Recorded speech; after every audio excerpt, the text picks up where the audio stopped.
মুসা নবীর যুগে একটা হিংস্র বান্দা ছিল।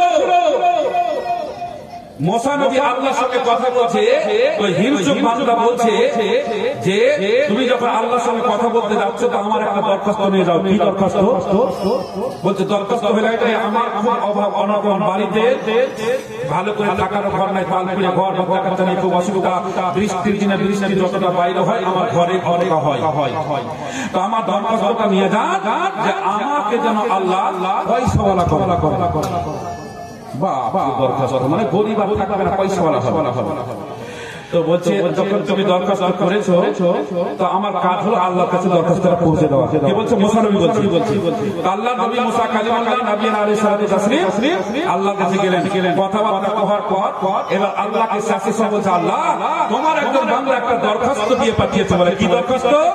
বলে দরখাস্ত হলো যে সে খুব গরিব, কালপুরে ঘর, তাই কিছু পয়সাওয়ালা হওয়ার জন্য এই দরখাস্তটা পাচ্ছে, কিছু যেন ধন পায়, মাল পায়। আল্লাহ বলছে যে যখন আমার বান্দা আমার কাছে চেয়েছে আমি তাকে খালি হাতে ফিরাবো না। আল্লাহ বলে জিবরিল যা জান্নাত থেকে একটা পাথর নিয়ে আসো। এবার পাথরটা নিয়ে আসার পর ওই পাথরটা মুসা নবীর হাতে দিয়ে দিল। বলছে আল্লাহ তোমার বান্দা দরখাস্ত করেছে কিন্তু টাকা ধন দৌলতের জন্য একটা পাথর দিচ্ছ। আল্লাহ বলছে পাথরের ধন কত জানো? এই পাথরটা জমিনে ঘষবে, যা বলে ঘষবে তাই হয়ে যাবে। জোরে বলে সুবহানাল্লাহ। যা বলে ঘষলে তাই হয়ে যাবে। যদি জমিনে ঘষে বলে আল্লাহ আল্লাহ তোমার দেওয়া পাথর তোমার কথা মোতাবেক ঘষছি, একটা খাসির মাংস দিয়ে ভাত দিয়ে দাও, যেমন বলতে দেরি আসতে দেরি না, একেবারে টাটকা গরম গরম। সুবহানাল্লাহ। বলছি এত বরকত? বলে হ্যাঁ। যদি জমিনে ঘষে বলে আমার একতলা বাড়ি ছিল দোতলা করে দাও, বলতে দেরি না। বলছে খুব বরকত, তাহলে তো অসুবিধা নাই। তো বলছে কিন্তু একটা কথা শুন, যে আমার মুসা কালিমুল্লাহ শুনে আমার একটা কথা শুনো। বলে কি? বলে কথা হলো এই পাথরটা কিন্তু যে ঘষবে মাটিতে যা বলে ঘষবে যা হবে কিন্তু আর পরিস্থিতি ডবল হবে। বলছে এই কথা যত হিংস্র তোমার বান্দা আছে, কথা যদি শুনে গেছে পাথর চালিয়ে ফেললে। বলছে যে আমি ওই ঘষবে আর ওয়ার হবে আর লোকের হবে দুই। বলছে আমি আমি ঘষবো আর আমার এক আর লোকের দুই। ই তো পাথরই আল্লাহ যখন দিয়েছে নিয়ে যায়। পাথরটা নিয়ে আসলে নিয়ে আসার পরে হিংস্র বান্দাকে বলছে যে আল্লাহ পাথর দিয়ে পাঠিয়ে। বলে পাথর কি করবো? পাথরে কি হবে? বলে পাথরের কি গুণ আছে জানিস? বলে না। বলে এটা তো জান্নাতি পাথর, জমিনে ঘষবি যা বলে ঘষবি তাই হয়ে যাবে।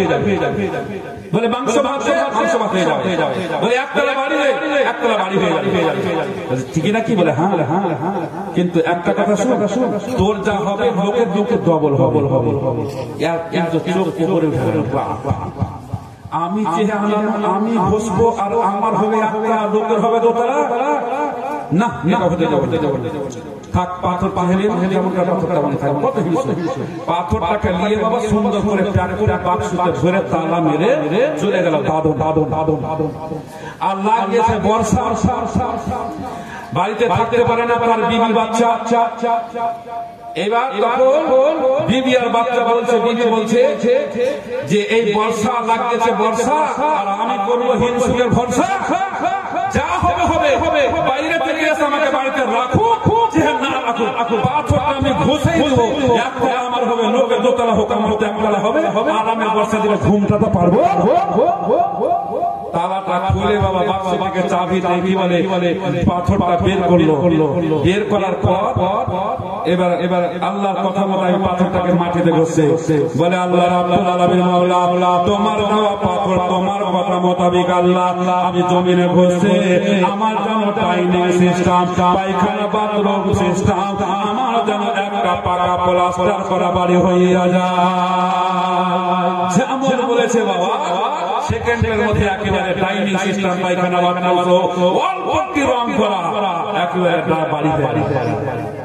এবার বলছে যে বলেছিল লোক যে মুসা নবী তো এই নিয়ে না দিয়েছিল পাথরটা, আল্লাহ নবী মুসা তো বলেছিল যে ঘষবে যার যে ঘষবার হবে একটা লোকের হবে দুই হবে তো বাইরে গিয়ে দেখি আমার বাড়ি একটা হয়তো লোকের কয়তলা হয়েছিল, বাইরে এসে দেখছে সবার সুবহানাল্লাহ বলছে বাপ রে বাপ, এখন আমার একটা লোকের দোতলা হয়ে গেল, এই যদি আসে তাহলে তো মুশকিল হয়ে যাবে। এই করতে করতে বাবা টিপ লাগলো, ও কিন্তু চলে আসলো। বেরাদের ইসলাম রাস্তাঘাট কাঁচা ছিল সব পাকা হয়ে গেছে, বাড়ি সব একতলা ছিল সব দোতলা হয়ে গেছে, যা কাঁচা ছিল আর পাকা হয়ে গেছে, বাড়ি আর চিনতে পারে না। এর মনে সন্দেহ হয় না হয় এ পাগলি কোনো কাজ করে দিয়েছে। সুবহানাল্লাহ, বাড়ি এসে দেখছে বাবা একেবারে পাকা বাড়ি, ডাইনিং সিস্টেম। এবার বলছে কি রে পাগলি পাথরটা ঘষেছিলি নাকি? বলছে হ্যাঁ। বলে কেন ঘষলি? বলছে একটা লোকের দোতলা হয়ে গেল, বলছে আমি কি করবো বর্ষাতে বাচ্চা কাচ্চা নিয়ে থাকতে পারি না, তাই আমি ঘষে দিলাম, লোকের দোতলা হোক আমার তো একটা হলো। মেয়েটা কিন্তু নিয়াত ভালো আছে বাবা। এই তখন চিন্তা ভাবনা করছে আমার একতলা হয়ে গেল, দোতলা হয়ে গেছে, কি করে ভাঙা যায়। বিছানায় স্বামী স্ত্রী দুজনা শুয়ে আছে, স্বামী এমন করে শুয়ে আছে, স্ত্রী আর এক এমন করে শুয়ে আছে, কেউ কিন্তু ঘরের দিকে দেখেন চালা শব্দ নেই। এবার স্ত্রী বলছে স্বামী ঘুমিয়ে গেছে, আর স্বামী বলছে স্ত্রী ঘুমিয়ে গেছে। এইবার স্বামী বলছে যে এই চিন্তা ভাবনা করছে যে আমি ঘষলাম তো যদি একটা আমার হয়, লোকের লোকের দোতলা হয়, তাহলে এরাকে কি করে কমানো যায়। চিন্তা ভাবনা করতে বলছে যদি এক হয় আমার তো লোকের মধ্যে দু হয়।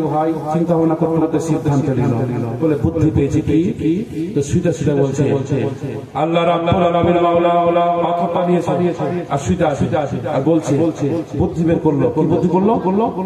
বলে আল্লাহ রাব্বুল আলামিন মাওলা তোমার দেওয়া পাথর তোমার কথা মোতাবেক আল্লাহ আমার ডান দিকের চোখটাতে ঘষি আল্লাহ, সকাল হতে হতে আমার ডান দিকের চোখটা যেন কানা হইয়া যায়। তো এই বলছে স্ত্রী বলছে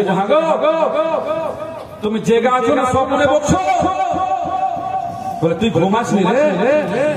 বলছে না তুই তো জানছি যে আমার যদি একতলা হয় লোকের দোতলা হয়েছে, ই তো বুদ্ধি কষে নিয়েছে, ই যদি হয় একটা কানা তো গোটা গ্রামের লোক হবে ডবল কানা। বুদ্ধি দেখে দোতলা বাড়ি করবি, চোখে তো দেখতে পাবি না। আর আমার আছে একটা চোখ কানা হলে বাঁ দিকে দেখে বেড়াবো।